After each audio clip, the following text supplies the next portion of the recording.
कलाम यांचं एक वाक्य सुंदर होतं की जी झोपेत येतात ती स्वप्न नाही, तुम्हाला ही स्वप्न अशी आली पाहिजे की ज्यामुळे तुम्हाला झोप येता कामा नये.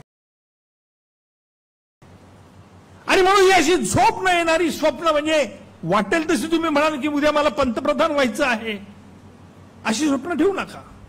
आपला आवाका बघितला पाहिजे. या आवाक्याप्रमाणे आपण करू शकतो की नाही हे बघितलं पाहिजे. बऱ्याचशा विद्यार्थ्यांना मुलांना ही अडचण असते की कॉन्व्हर्सेशन, संभाषण कसं करायचं, मी दुसऱ्यावरती छाप कशी पडेल, ही आर्ट कशी शिकायची. बरेचसे क्लासेस असतात, माझा ह्या क्लासेसवरती विश्वास नाही. जो मनापासून बोलतो तो आपोआप दुसऱ्यावरती छाप पाडत असतो. दोन प्रकार असतात बोलण्याचे, एक तोंडातल्या तोंडात. मी ज्यावेळेला गुलशन कुमार खूनखटला लंडनच्या एअरपोर्टवरती गेलो होतो, मी हा किस्सा आमच्या बार असोसिएशन मध्ये देखील सांगितला आहे. तिथे आल्यानंतर इमिग्रेशन ऑफिसर होता. मी पहिल्यांदाच परदेशात गेलो होतो आणि लंडनचा तो एअरपोर्ट झगमगाट बघून मी सहज इकडे तिकडे बघत होतो. इमिग्रेशन ऑफिसर जे असतात, एअरपोर्टचे अथॉरिटीचे ऑफिसर्स, ते बघत असतात कोणाची नजर भेदक आहे, कोण कसा चालतोय. त्याच्या लक्षात आलं की मी इकडे तिकडे बघतो म्हणजे मी नौखा आहे, किंवा त्याच्या डोक्यात असंही असेल की काहीतरी गडबडवाला मनुष्य आहे. मला विचारलं, you are from coming from? मला काही कळलंच नाही. म्हटलं येस. Where are from? म्हटलं what you just speak slowly. Gentleman, where from you?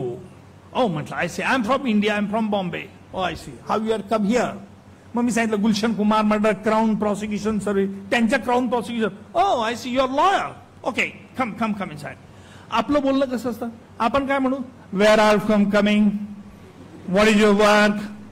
आपण जे बोलू ते इथून बोलतो, ते तोंडातल्या तोंडात बोलतात, त्रास होत नाही त्यांचा. पण ही जी कला आहे, परंतु हे बोलत असताना देखील आपण एक शिकलं पाहिजे, दुसऱ्याला कळलं पाहिजे इतपत चांगलं आपण बोललं पाहिजे. आणि तुम्ही निम्म काम तुमच्या पर्सनॅलिटीपेक्षा निम्म काम तुमच्या बोलण्यावरती अवलंबून असतात. बरेचसे मला वयोवृद्ध लोक भेटत असतात, म्हातारे, ते मला नेहमी आवर्जून सांगत असतात, निकम साहेब तुमचं टीव्ही पुढचं आम्हाला तुम्ही जे बोलतात कॉमेंट ती फार आवडते. माझ्या मनात नेहमीच प्रश्न, मी काय असं चांगलं बोललं? मी ज्या काय फॅक्ट्स असतो ते सांगत असतो. पण नंतर माझ्या लक्षात येतं की मी बोलताना क्लॅरिटी ठेवतो, उच्चार स्पष्ट आला पाहिजे.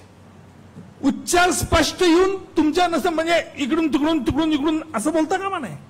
हेही बरोबर आहे तेही बरोबर आहे असं बोलता कामा नये.